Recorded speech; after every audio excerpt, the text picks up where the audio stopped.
19শে কার্তিক সকালে উঠে প্রাতকৃত্য সেরে দেখলাম মতীন্দ্রজি তখনও ঘুমিয়ে আছেন।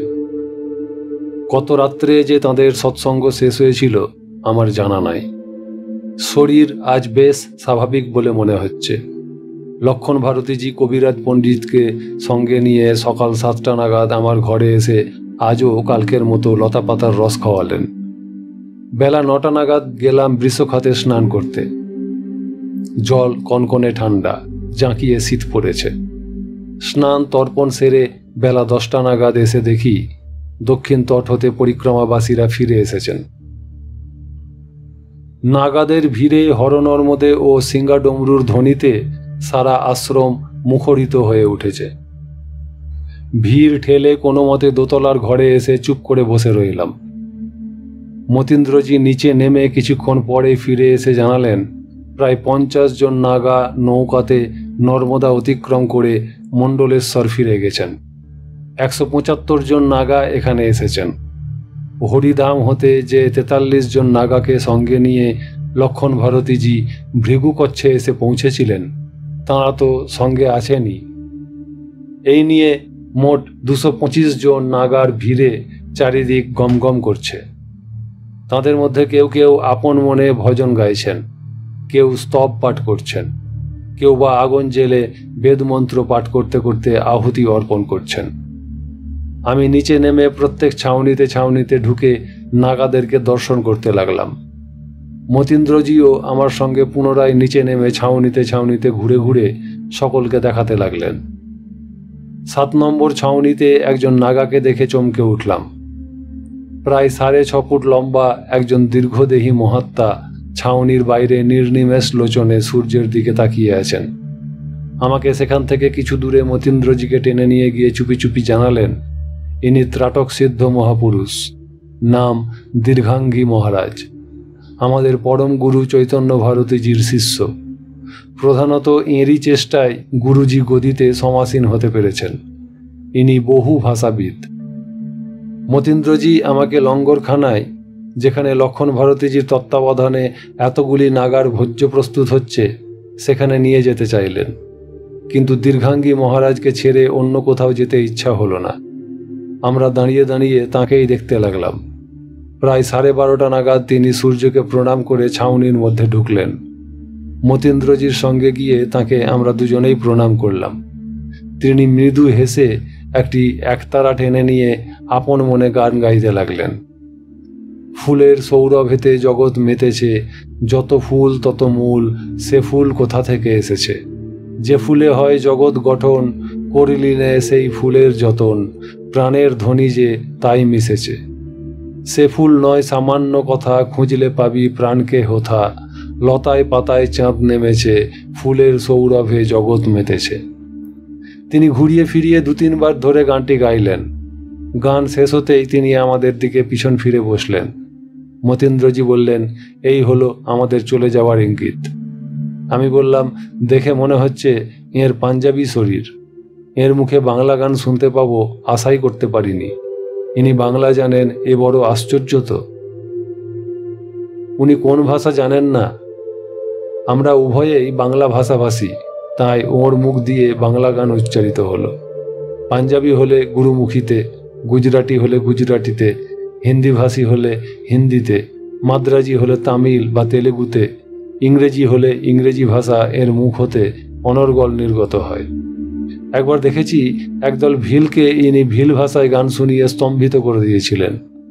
আমরা দোতলায় উঠে নিজেদের ঘরে ফিরে এলাম। বেলা 1:30 বাজতেই ঢং ঢং করে খাওয়ার ঘণ্টা পড়ল। আমরা লঙ্গরখানায় গিয়ে খেতে বসলাম। মিনিট 5 পরেই মহান্তজি দীর্ঘাঙ্গী মহারাজকে সঙ্গে নিয়ে খেতে বসলেন।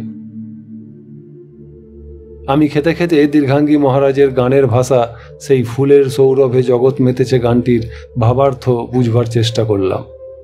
বলা বাহুল্য, অনেক চিন্তা করেও গানের নির্গলিতার্থ আমি বুঝতে পারলাম না। খাওয়া শেষ করে নিজের ঘরে গিয়ে শুয়ে পড়লাম। মতীন্দ্রজিকে বললাম, আপনি তো ধলহারায় গিয়ে পাগলিমাকে দর্শন করেছেন। তাঁর গুরু স্বামী ভূষণানন্দজিও ত্রাটক সিদ্ধ ছিলেন। তাকে দেখেছি পাগলি মার আশ্রমের নিকটেই বড় দিঘির দক্ষিণ পারে শ্মশানে সূর্যোদয় হতে সূর্যাস্ত পর্যন্ত এক দৃষ্টিতে দাঁড়িয়ে থাকতে। সূর্যের গতি পরিবর্তনের সঙ্গে সঙ্গে তাঁর দেহ ও দৃষ্টিও ঘুরত। মতীন্দ্রজি বললেন, দীর্ঘাঙ্গী মহারাজকে আগে দেখেছি, উনিও সূর্যোদয় হতে সূর্যাস্ত পর্যন্ত নির্নিমেষ দৃষ্টিতে সূর্যের দিকে তাকিয়ে ত্রাটক সাধনা করতেন। গুরুজির কাছে শুনেছি উনি ত্রাটকে সিদ্ধি লাভ করেছেন। বেলা 4টার সময় হতে দেখলাম আশ্রমে ক্রমশই দলে দলে লোক আসছেন। মন্দিরে আরতির পরেই হল ঘরে গিয়ে বসলাম। উপরে নিচে কোথাও তিল ধারণের স্থান নাই। তখনকার দিনে মাইকের ব্যবহার ছিল না। একটা বড় চোঙের কাছে বসে মহান্তজি নর্মদার বন্দনা করে তাঁর পার্শ্বে উপবিষ্ট দীর্ঘাঙ্গী মহারাজকে কিছু বলতে অনুরোধ করলেন। তিনি বলতে আরম্ভ করলেন, যোগ मार्ग में एक अजपा गायत्री जप है जिसमें जीवा से तो जपना नहीं पड़ता किंतु अखंड 8 प्रहर जप होता रहता है। वो जप की गायत्री कौन सा है? भीतर जो वायु जाती है उसे प्राण कहते हैं। शरीर के भीतर से जो वायु निकलता है उसे आपन कहते हैं। भीतर से जब वायु बाहर आवे अर्थात प्रश्वास ले तब ह्रंग इस शब्द को ध्यान में रखे। भीतर का जब सांस ले तब स इस शब्द का ध्यान बना रहे।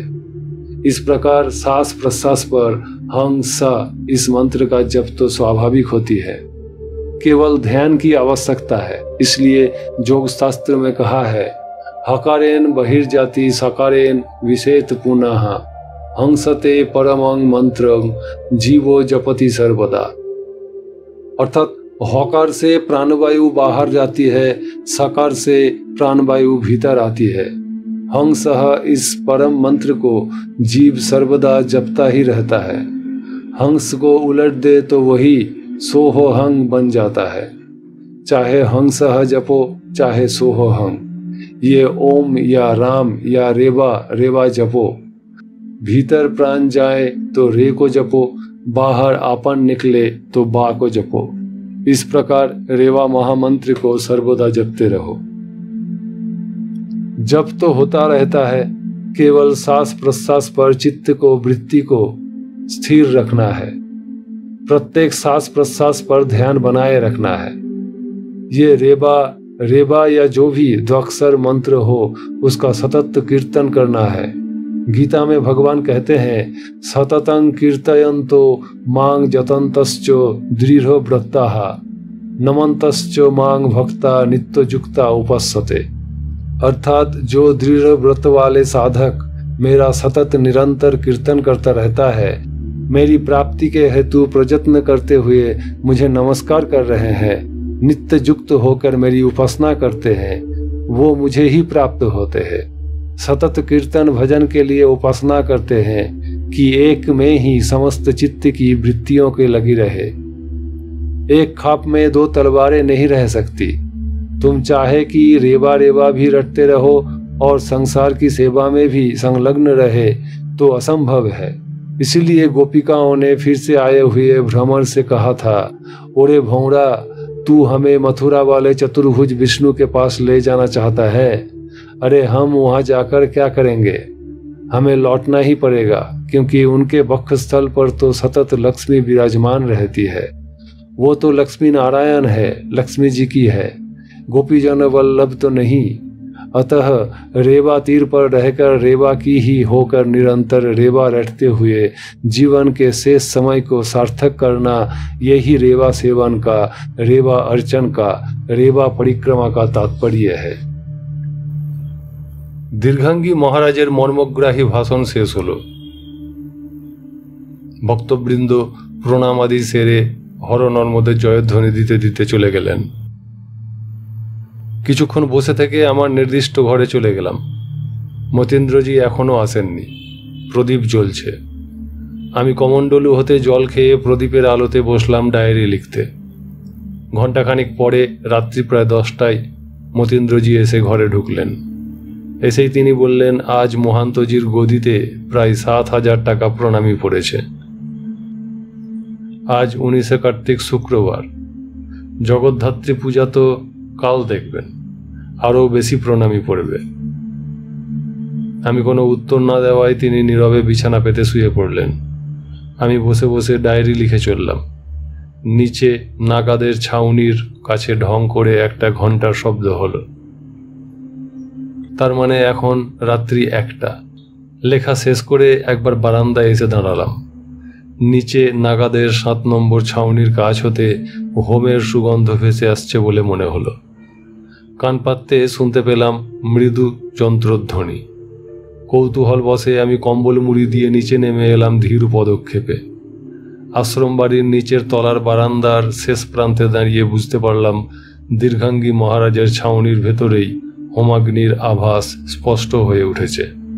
মন্ত্র আরও স্পষ্ট শ্রুতিগোচর হচ্ছে। ওং আধারভূতে চাঁদে ধৃতিরূপে ধুরন্ধরে ধ্রুব পদে ধীরে জগদ্ধাত্রী নমঃস্তুতে। হে জগদ্ধাত্রী, তুমি আধার ও আধেয় স্বরূপিণী, তুমি সর্বভার বাহিনী, ধারণ শক্তিরূপিণী, তুমি সর্বকর্ম বিধাত্রী, সনাতনী, শাশ্বত ধাম রূপিণী এবং চির অবিচলিত স্বভাবা। তোমাকে প্রণাম।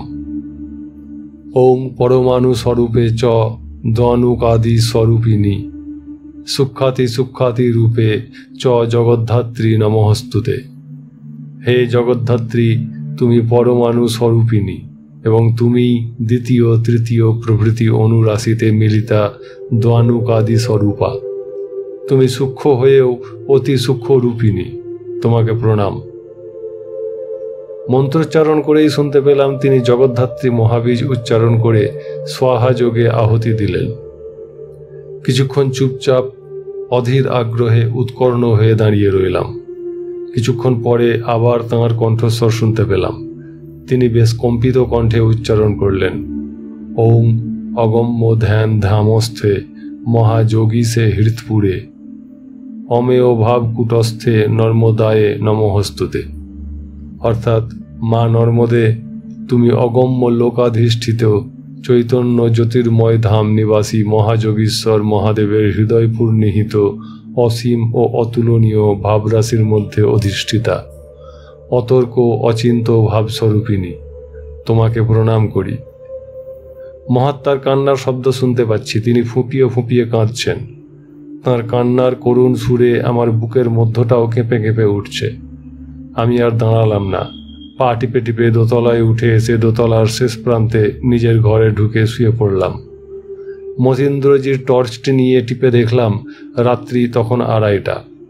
দীর্ঘাঙ্গী মহারাজের গভীর অর্থবহ ভাবোদ্দীপক নর্মদা মন্ত্রটি স্মরণ করতে করতেই ঘুমিয়ে পড়লাম।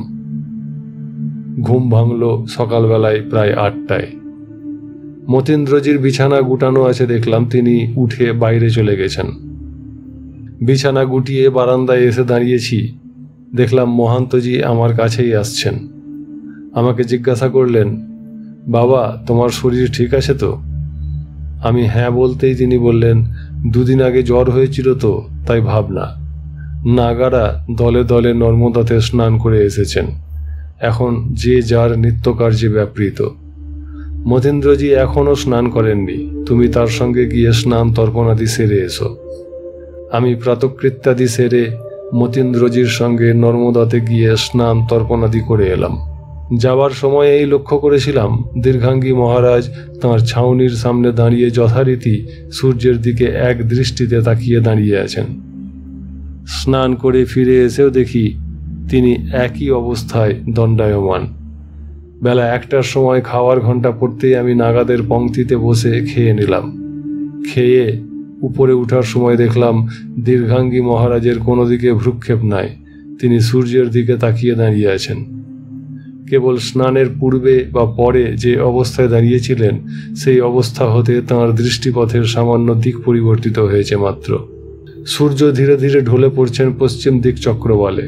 তিনিও পূর্বাশ্ব হতে পশ্চিমাশ্ব হয়েছেন মাত্র। কঠোর সাধনা সন্দেহ নাই। সারা দুপুর ধরে ডায়েরির পাতা ভরছি। বেলা প্রায় 4:30টার সময় নিচে নেমে এলাম। অগণিত ভক্তের সমাগম ঘটেছে। দীর্ঘাঙ্গী মহারাজের কাছ হতে প্রায় 25 হাত দূরে দাঁড়িয়ে সকলেই অতি সন্তর্পণে তাঁকে প্রণাম করে যাচ্ছেন। এমনিতেই তাঁর ছাউনির চারপাশে মোটা মোটা কাছির ঘের দেওয়া আছে, ত্রিশূল হাতে কয়েকজন নাগা পাহারা দিচ্ছেন। সন্ধ্যা হওয়ার সঙ্গে সঙ্গে মহাত্মা ছাউনির মধ্যে ঢুকে গেলেন। ছাউনির পর্দা ফেলে দেওয়া হলো। মূল আশ্রম বাড়ির উপরে নিচে অসম্ভব লোকের ভিড় জমল। সকলেই উচ্চস্বরে কীর্তন করছেন। সেই উদ্দাম চিৎকারে ঘর থেকে বেরোতেই পারলাম না। সান্ধ্যক্রিয়াতেও মন বসছে না। হরনর্মদে ধ্বনির সঙ্গে যে দুটি লাইনের অপরূপ সুররঞ্জনা মনের মধ্যে গেঁথে গেছিল তা এখনও আমার মনে আছে। रेबा तेरी महिमा अति भारी, सकल पुराण न गाई, तेरे जल के कंकर पत्थर शंकर रूप हो जाई, जम से दूतन जाय पुकारे, पापी खोज खोज हमारे, थे ये सब रेबा के द्वारे, बंद किया जम द्वार, नर्मदे है तेरे आधार। রাত্রি প্রায় 10টায় কীর্তনের আসর ভাঙল। হরনর্মদে ধ্বনি দিতে দিতে সবাই চলে গেলেন। রাত্রি প্রায় 11:30 নাগাদ মতীন্দ্রজি শুতে এলেন। ঘরে ঢুকেই বলতে শুরু করলেন, আজ প্রণামী পড়েছে 14,000 টাকা। প্রণামী গুনতেই দেরি হয়ে গেল। গুরুজি সারা গুজরাটে প্রসিদ্ধ। বিশেষত দীর্ঘাঙ্গী মহারাজ এবার সঙ্গে আছেন। আগামী 5-7 দিনের মধ্যে আরও ভক্তদের ভিড় বাড়বে। আমাকে কোনো উত্তর না দিতে দেখে তিনি চুপ করে গেলেন। ঘুমিয়ে পড়লাম। খুব সকালেই আমার ঘুম ভেঙে গেল। প্রাতকৃত্য সেরে এসে দেখলাম মতীন্দ্রজিও জেগেছেন। আমি তাকে বললাম, আমার খুব ইচ্ছা হয়েছে ভূতেশ্বর মন্দিরে যেতে। মহান্তজির ঘরের দরজা দেখছি এখনও বন্ধ। আপনি দয়া করে তাকে জানাবেন যে আমি মধ্যাহ্ন ভোজনের পূর্বেই ফিরে আসব। তিনি পাশ ফিরে শুয়ে বললেন, লক্ষণ ভারতীজিকে বলে যান। আমি কমণ্ডলু হাতে কম্বল গায়ে বেরিয়ে পড়লাম। নিচে নেমে আসি, লক্ষণ ভারতীজিকে দেখতে পেলাম না। আমি সোজা রাস্তা ধরে হেঁটে চললাম। এখনো সূর্যোদয় হয়নি। আমি আধ ঘন্টা হাঁটার পরেই সূর্যোদয় হলো। শহরে লোক চলাচল শুরু হয়েছে। শীতের সকাল বলে এখনো জড়তা ভালো করে কাটেনি। আমি একজন রিক্সাওয়ালাকে দেখতে পেয়ে ভূতেশ্বর মন্দিরের কথা জিজ্ঞাসা করলাম। মনে হয় সে আমার ভাঙা ভাঙা হিন্দি মোটেই বুঝল না। সোজা রাস্তায় আরও কতকটা পথ হেঁটে গিয়ে আরও একজন রিক্সাওয়ালাকে জিজ্ঞাসা করলাম। প্রাণপণে ভূতেশ্বর, ভূতেশ্বরজি, ভূতেশ্বর মহাদেবজি কিধার বা জিজ্ঞাসা করেও যখন সঠিক উত্তর পেলাম না, সেই সময় একজন ছাত্রকে দেখলাম বই হাতে এগিয়ে আসতে। প্রায় 15-16 বৎসরের কিশোর। সে আমার কথা বুঝল। আমাকে বুঝিয়ে বলল, সোজা রাস্তায় হেঁটে যেতে আপনাকে প্রায় 7-8 মাইল রাস্তা হাঁটতে হবে। আমি মহল্লার পাশ দিয়ে একটা গলি রাস্তা দিয়ে কতকটা এগিয়ে দিচ্ছি। সেই রাস্তা দিয়ে হেঁটে গিয়ে লোককে কেবলই জিজ্ঞাসা করবেন, সেঁধবা কি দরবা। সেঁধবা এই শহরতলির বিখ্যাত শ্মশান। এই স্থান সবাই চেনে। সেঁধবা হতে কিছু দূরেই ভূতেশ্বরজির মন্দির। ছেলেটির কথা শুনে আমার মনে পড়ে গেল যে রাত্রিতে আমাদের ভৃগুকচ্ছের 46তম তীর্থ ভূতেশ্বর পরিক্রমা শেষ করি, সেদিন সেঁধোয়ার মহাশ্মশানে মহারুদ্রস্থানে প্রণাম করে ভূতেশ্বরের মন্দিরে পৌঁছেছিলাম। আমার মন খুব উৎফুল্ল হয়ে উঠল। ছেলেটি প্রায় মাইল খানিক পথ আমাকে এগিয়ে দিয়ে গেল। আমি তাকে অজস্র আশীর্বাদ ও ধন্যবাদ জানিয়ে উত্তর পশ্চিম কোণে হাঁটতে লাগলাম। বেলা প্রায় 9:45 আমি পৌঁছে গেলাম ভূতেশ্বরজির মন্দিরে। দেখলাম মন্দিরের সেই জটাজুট পুরোহিতজি সেইমাত্র কম্পিনবন্ত অবস্থায় নর্মদায় ডুব দিয়ে এলেন। তার গা দিয়ে এখনও জল ঝরছে। আমাকে দেখেই বললেন, ক্যা কাঠিয়া বাবা, আপ ফির कैसे आ गए। আমি মহাদেবকে প্রণাম করে উঠেই ছলছল চোখে তাকে বললাম, আমি দিন 5 আগে গত মঙ্গলবার রাত্রে যেদিন এখানে ভূতেশ্বরজিকে প্রণাম করে ফিরে যাই, সেই দিন রাত্রিতেই স্বপ্নে দেখি আমার একজন পরম শ্রদ্ধার পাত্র, পরম প্রিয় একজন আপনজন যেন নর্মদায় ঝাঁপ দিয়ে পড়ে গেলেন। সেই দৃশ্য দেখার পর থেকে মন আমার অহরহ কাঁদছে। তাই এই সম্ভবী পীঠে এলাম যদি ভূতেশ্বরজির দয়ায় মনে একটু শান্তি পাই। उन्हें बोलें, ठीक है, कोई बात नहीं, पहले तो आप नर्मदा जी में नहा कर आइए, आकर भस्म स्नान या आग्नेय स्नान कर लीजिए, तब बातचीत होगा। তিনি কৌপিন বদলে নিয়ে ভস্ম স্নান অর্থাৎ গায়ে ছাই মাখতে বসলেন। আমি কম্বল সেখানে ফেলে রেখে কমণ্ডলু ও গামছা হাতে নিয়ে স্নান করতে গেলাম। স্নান তর্পণাদি সংক্ষেপে সেরে যখন মন্দিরে ফিরে এলাম, তখন তাঁর আগ্নেয় স্নান শেষ হয়েছে। তিনি আমাকে জানালেন, পূর্বেই এখানে শুনে গেছো যে নিত্য হবনই এখানে পূজার প্রধান অঙ্গ। আমি হোম করতে বসছি, তোমার কাছে এই ভূর্জপত্রটি রাখো। ভস্য স্নান সেরে তুমি ভূতেশ্বর স্বয়ম্ভু লিঙ্গের অবগুণ্ঠন বা উদ্ধুলন করাবে। তারপর সেই প্রজ্বলিত হোমাগ্নি শিখার আভাতে এই ভূর্জপত্রটি দু হাতে ধরে পাঠ উদ্ধার করার চেষ্টা করবে। মহাদেবের দয়া হলে তোমার মনোবেদনা দূরীভূত হওয়ার কোনো কারণ তদ্দণ্ডেই ঘটে যেতে পারে। তিনি মন্দিরের গর্ভগৃহে ঢুকে স্থায়ী যজ্ঞকুণ্ডে হোমের আয়োজন করতে লাগলেন। আমি ভস্য স্নান অর্থাৎ ছাই ঘষতে ঘষতে ভূর্জপত্রটি সূর্যরশ্মির দিকে ধরে 2-3 বার উল্টে পাল্টে দেখে নিলাম। সাধারণ ভূর্জপত্র, কোথাও কিছু লেখা নাই। আমি গর্ভগৃহের এক কোণে পবিত্রভাবে সুরক্ষিত এক অঞ্জলি ছাই নিয়ে মনে মনে শিবস্তোত্র পাঠ করে লিঙ্গগাত্রে ছাই মাখাতে লাগলাম। মহাদেবের ভস্য স্নান হয়ে গেলে বসে বসে জপ করতে লাগলাম। হোম যখন শেষ হয়ে এসেছে, তখন হোম শিখার সামনে 2 হাতে ভূর্জপত্রটি মেলে ধরলাম। তাতে দেবনাগরী অক্ষরে জলজল করে লেখা ফুটে উঠল, অত্যন্তিকম। এই অত্যদ্ভুত দৃশ্য দেখে আমার গাত্র রোমাঞ্চিত হয়ে উঠল। আমার মনে হলো মহাত্মা সোমানন্দজি 24 অবতারেই থাকুন কিংবা সীতামায়ের জঙ্গলেই থাকুন, তিনি নিশ্চয়ই কুশলে আছেন। মনে খুবই স্বস্তি পেলাম। হবনের শেষে মহাত্মা আমাকে জিজ্ঞাসা করলেন, ক্যা কুছ দেখা? আমি তাকে 2টি পৃথক পৃথক শব্দের কথা বলতেই তিনি হেসে বললেন, इसकी मतलब यही है, जिनके लिए आपको इतना मर्मवेदना है, उनका दैहिक और आत्यंतिक दोनों तरफ बराबर अच्छा ही है। ভূতেশ্বর ভগবানকে প্রণাম করে খুশি মনে বেরিয়ে এলাম গর্ভগৃহ থেকে। তিনিও আমার পেছনে পেছনে বেরিয়ে এলেন। মন্দিরে পূজার সম্ভার নিয়ে তখন অনেক পূজার্থী উপস্থিত হয়েছেন। আমি তাকে প্রণাম করে বিদায় প্রার্থনা করতেই বললেন, শিবমস্তু। संभवी सबसे बड़ा साधन है, कोशिश करेंगे तो पूर्ण काम हो जाएगी। আমি ফিরতে লাগলাম ভারতের দিকে। বেলা তখন বোধহয় 11টা বেজে গেছে। সেই কিশোর বালক প্রদর্শিত পথ ধরে হাঁটতে লাগলাম। মানসিক প্রশান্তির জন্য চলার গতি অনেক বেড়ে গেছে। পথে 2-3 জনকে জিজ্ঞাসা করে আমি যখন মূল আশ্রম বাড়ির কাছাকাছি এসে পৌঁছেছি, তখন বেলা 12টা বেজে গেছে। দূর থেকেই দেখতে পেলাম আশ্রমের বাইরে বেরিয়ে এসে মহান্তজি 2-3 জন নাগাকে সঙ্গে নিয়ে দাঁড়িয়ে আছেন। তার কাছে এসে পৌঁছতেই তিনি বললেন, আর কিছুক্ষণ দেরি হলেই আমার এই 2 জন নাগা শিষ্যকে তোমার খোঁজে ভূতেশ্বরের স্থানে পাঠিয়ে দিতাম। এখন চলো, হাত মুখ ধুয়ে খেতে বসবে, চলো, একটু পরেই খাবার ঘন্টা পড়ে যাবে। তার সঙ্গে উপরে উঠে হাত মুখ ধুয়ে নিজের ঘরে বসতে না বসতেই খাবার ঘন্টি পড়ে গেল।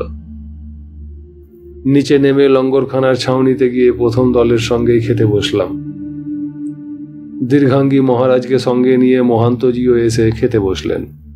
ভোজন আনতে দোতলার ঘরে গিয়ে জিজ্ঞাসা করলাম, কি ভাই মতীন্দ্রজি, আজ দীর্ঘাঙ্গী মহারাজ ত্রাটকে মগ্ন হননি? মতীন্দ্রজি বললেন, হয়েছিলেন বই কি, পরশু জগদ্ধাত্রী পূজা ছিল বলে তিনি উদয়াস্ত ত্রাটকে ছিলেন।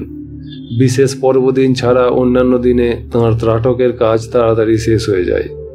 আজ বোধহয় উনি যোগাযোগ সম্বন্ধে কিছু গুহ্য তত্ত্ব বলবেন বলে শুনেছি।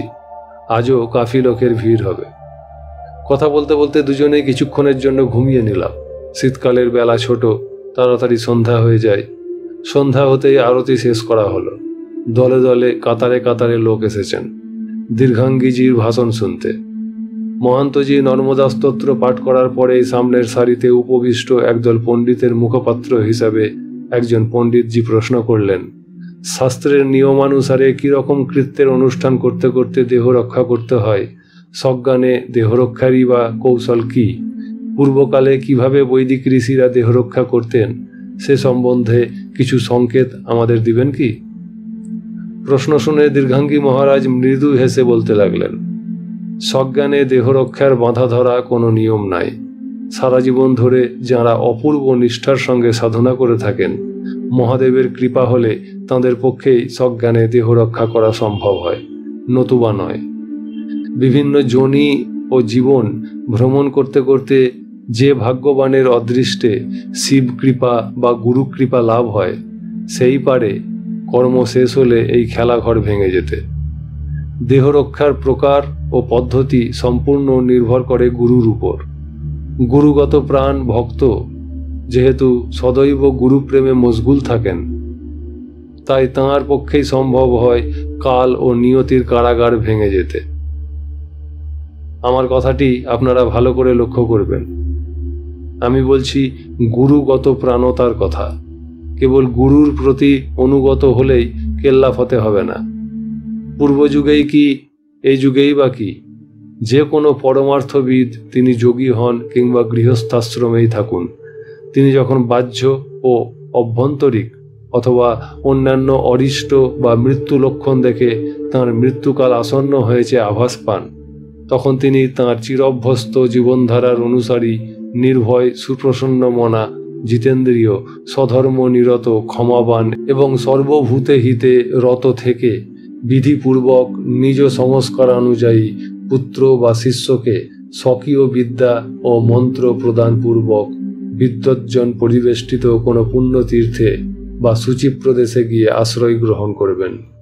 সেখানে ভূমির উপর কুশ বা কৃষ্ণাজিন আবৃত করে তার উপর আসন বন্ধনপূর্বক উত্তর বা পূর্বস্ব হয়ে একাগ্রচিত্তে উপবিষ্ট হয়ে গুরুদত্ত সিদ্ধ মন্ত্র প্রভাবে কিংবা নিত্যসিদ্ধ রেবা মন্ত্র, শিব বা রাম মন্ত্রে শরীরকে নিরুদ্ধ করবেন।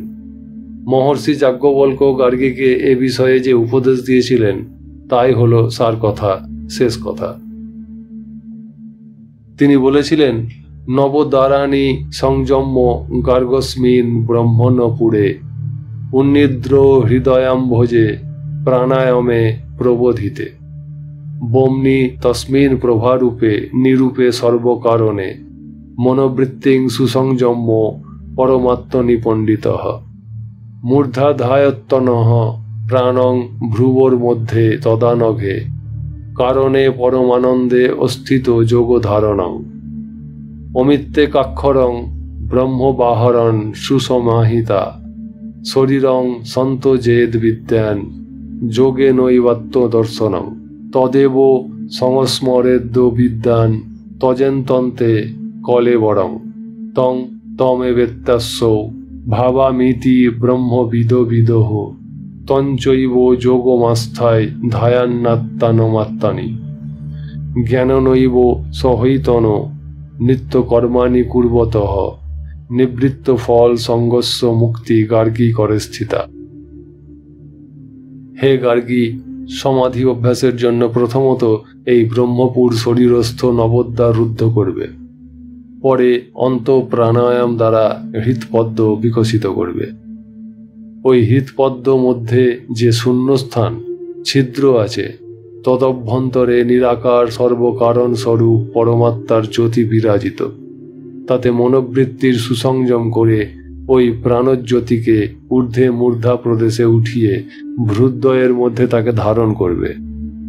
হে অনঘে, এইভাবে বিদ্বান ব্যক্তি পরমানন্দ স্বরূপ সর্বকারণভূত ব্রহ্মজ্যোতিতে নিমগ্ন হয়ে একাক্ষর ব্রহ্মস্বরূপ প্রণবের ধারণা করতে করতে সমাধি অবস্থা প্রাপ্ত হয়ে থাকেন। ওইভাবে সমাধিস্থ অবস্থাতেই প্রাণত্যাগ করার নিয়ম। ব্রহ্মবিদগণ বলে থাকেন যে যিনি যে উপায় অবলম্বন করে আত্মসাক্ষাৎকার অভ্যাস করেন, শরীর ত্যাগকালে তাঁর সেই ভাবকেই আশ্রয় করা উচিত, এবং যে ভাবাশ্রয়ে দেহত্যাগ ঘটে থাকে পুনরায় সাধক সেই ভাবকেই প্রাপ্ত হয়ে থাকেন। অতএব হে গার্গী, তুমিও সকর্মনিরতা ও শান্তা হয়ে ওইরূপ যোগাভ্যাসে নিজ দেহ মধ্যে প্রণবাকারে জ্যোতির্ময় প্রাণাত্মাকে ধ্যানপূর্বক আত্মদেহ ত্যাগ করো। যিনি ফলাভিলাষ শূন্য হয়ে উক্ত পদ্ধতিতে সজ্ঞানে নিত্যকর্মের অনুষ্ঠান করেন, মুক্তি তাঁর করতল স্থিত। এই পর্যন্ত বলে দীর্ঘাঙ্গী মহারাজ 2-1 মিনিট চুপ করে বসে রইলেন। পরে পুনরায় প্রশ্নকর্তা পণ্ডিতজির দিকে তাকিয়ে বলতে লাগলেন, গুরুকৃপায় প্রাণাত্মার দিব্য জ্যোতিতে হৃৎপদ্ম উদ্ভাসিত না হলে সজ্ঞান মৃত্যু কিংবা তদনুকূল সমাধি অভ্যাস করা যায় না। শ্রুতি বলেন, ভগবৎ দর্শন বাক্য মনের অগোচর। বাক্য মনের অগোচর ওই পরম তত্ত্ব ভগবৎ দর্শন সম্পূর্ণত তৎকৃপাসাধ্য, অর্থাৎ তা তাঁর শ্রী অঙ্গের দিব্য জ্যোতি প্রভাবেই সম্পন্ন হয়। এই জ্যোতি পদার্থ প্রতি জীবের পঞ্চসূর্ষি হৃৎপিণ্ডের মধ্যে অবস্থিত। ওই পঞ্চছিদ্র পথে সঞ্চারিত প্রাণাদি পঞ্চবায়বীয়াক্ষ জীবনী শক্তির প্রবাহ ধরেই সাধকের হৃৎপিণ্ডের মধ্যে প্রবষ্টি হয়। একেই বলে সজ্ঞানে মৃত্যু লাভের জন্য ওই বিশেষ উদ্দেশ্যেই শেষ সমাধির অভ্যাস। ওই পদ্ধতিটি দীর্ঘকাল ধরে অভ্যাস করে রাখতে পারলে মৃত্যুর পূর্বে সমূহ ইন্দ্রিয় বিকল ও বাহ্যজ্ঞান লুপ্ত হয়ে গেলেও ওই চিরাভ্যস্ত জ্যোতি প্রকাশিত হয় এবং সেই জ্যোতিতে ওই জ্যোতির আভ্যন্তরে গুপ্ত অষ্টদল পদ্ম উদ্ভাসিত হয়ে মৃত্যু পথযাত্রী সাধককে অন্তিমে ভগবৎ দর্শনের দুর্লভ সুযোগ প্রদান করে থাকে। সমাধিশ্চ পরযোগা বহু ভাগ্যেন লভ্যতে গুরোহ কৃপা প্রসাদেন প্রাপ্যতে গুরু ভক্তিতঃ। অর্থাৎ জন্ম জন্মান্তরীণ বহু ভাগ্য বলে মৃত্যুকালীন সমাধি নামক সজ্ঞান মৃত্যুযোগ বা পরযোগ প্রাপ্ত হওয়া যায়। গুরুর কৃপা এবং সদা প্রসন্নতায় এই যোগের মূল কথা, সার কথা। পণ্ডিতজিদের প্রশ্নের জবাব দিয়েই সামনে উপবিষ্ট ভক্তদের দিকে তাকাতে তাকাতে দীর্ঘাঙ্গী মহারাজ সহসা আমার উপর দৃষ্টি ফেললেন। আমাকে জিজ্ঞাসা করে বসলেন, আপ কুছ পুছেঙ্গে বাঙালি বাবা? আমি বললাম, গত 16ই আষাঢ় মহান্তজির সঙ্গে এই ভৃগুকচ্ছের 46তম তীর্থ ভূতেশ্বর মহাদেবের মন্দির পরিক্রমা করে এসেছিলাম। মন্দিরের জটাধারী পুরোহিতজি আমাদের জানিয়েছিলেন ভূতেশ্বরের সিদ্ধস্থান নাকি শাম্ভবী পীঠ। আজ সকালেও আমি সেখান হতে ফিরে এসেছি। ফিরবার সময় তিনি আবার আমাকে স্মরণ করিয়ে দিলেন যে শাম্ভবী সবসে বড়া সাধন হ্যায়, কোশিশ করেঙ্গে তো পূর্ণ কাম হয়ে যাবে কি। আপনি সেই শাম্ভবী সাধনা সম্বন্ধেই কিছু বলুন। আমার কথা শুনে মহান্তজির সঙ্গে 2-3 সেকেন্ড তিনি যেন কিছু ফিসফিস করে কথা বলে নিলেন। তাঁর সম্মতি ও সমর্থন পেয়ে দীর্ঘাঙ্গী মহারাজ বলতে লাগলেন,